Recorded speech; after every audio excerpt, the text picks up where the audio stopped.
প্রবাসীদের কত কষ্ট এই বিষয়টুকু আসলে কোন ফ্যামিলি বুঝে না এবং প্রতিবেশী আত্মীয় স্বজন কেউ বুঝে না।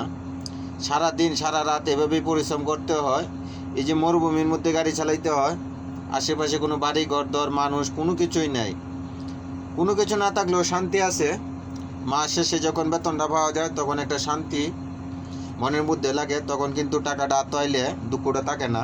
আর ফায়দা হয় বেশি, ইনকাম আছে মোটামুটি ভালোই। যদিও 500 টাকা বেতন হয় বলো দিয়া, ইনকামের হারটা একটু মোটামুটি ভালো। ফায়দা আলাদা, ইনকাম মোটামুটি ভালোই হয়। এই জন্য সবাই আসলে, বিদেশ আসলে অন্তত পক্ষে বুঝে শুনে আসবেন। কোম্পানিটা যেন সঠিক থাকে, কোম্পানিটা সঠিক থাকলে আর কোনো সমস্যা নাই। যাই হোক, এই ভিডিওটা বেশি বেশি করে শেয়ার করবেন, পাশাপাশি ওই চ্যানেলটি সাবস্ক্রাইব করে রাখবেন।